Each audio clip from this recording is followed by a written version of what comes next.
மீனா கிச்சனுக்குள்ள போய் ரொம்ப நேரம் ஆச்சு. வயிறு வேற பசிக்குது. சமைச்சுக்கிட்டு இருக்காளா இல்ல சமைச்சு முடிச்சிட்டாளா? எதுவுமே தெரியலையே. இவ என்ன பண்றான்னு பாப்போம். மீனும் மீனம்மா என்ன சமைக்கிறா?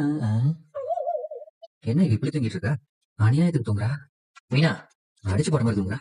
ஏ மீனா, தட்டி விடுறா. ஏ மீனா எந்திரி. என்ன மீனா இப்படி தூங்குறவ? போன்னு ஏதாவது சமைச்சு கொடுப்பான்னு பார்த்தா இப்படி ஓரமா உட்காந்து தூங்கிட்டு இருக்க. காலையில இருந்து களைப்பா இருந்துச்சு, அதான் தூக்கம் வந்துருச்சு. சரி, நீ என்னமோ சமைச்சு சுட சுட கொண்டு வந்து கொடுப்பேன்னு ஹால்ல நான் வெயிட் பண்ணிட்டு இருந்தேன்.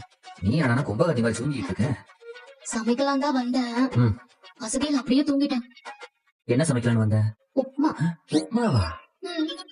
ஆமா, நம்ம 2 பேருக்கு வேற என்ன சமைக்கிறது? நம்ம வீட்ல மாதிரி சிக்கன் சூப்பு, மட்டன் சுக்கா அப்படி இப்படின்னு என்னைய செய்ய சொல்றீங்களா? அவ்வளவுதான் நான் செய்ய சொல்லவே இல்ல உன்ன.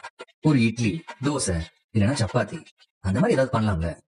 நீங்க நான் 2 பேரு, அதுக்கு ஒரு 100 கிராம் மாவு எடுத்து அதை உருட்டி திரட்டி சப்பாத்தி பண்ணி அதுக்கு தனியா ஒரு கிரேவிய பண்ணி அதெல்லாம் ரொம்ப கஷ்டங்க.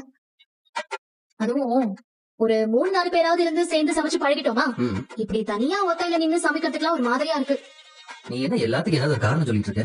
நான் ஒண்ணு காரணத்தை உருவாக்கி சொல்லலையே, ஆ. இருக்கறதானே சொல்லிட்டு இருக்கேன். அந்த ஆ, ஆ, ஆ. வீட்டுல இல்ல வேணாம்.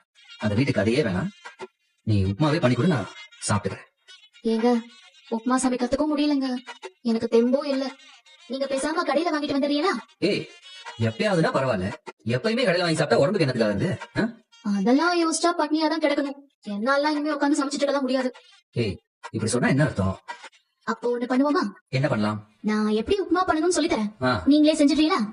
நம்ம கடையில இருந்து சாரி, உங்க அப்பா கடையில இருந்து சரவண மாமா மளிகை பொருள் எடுத்துட்டு வந்து கொடுத்தாருல, அதுல ரவை பாக்கெட் இருக்கிறத பார்த்தேன். அதுல ஒரு டம்ளர் போட்டா போதும் நம்ம 2 பேருக்கும். எடுத்து போட்டு செஞ்சிடுறீங்களா? எனக்கு சமைக்கலாம் வராது மீனா. அப்படின்னா வெளியே போய் வாங்கிட்டு வந்துருங்க.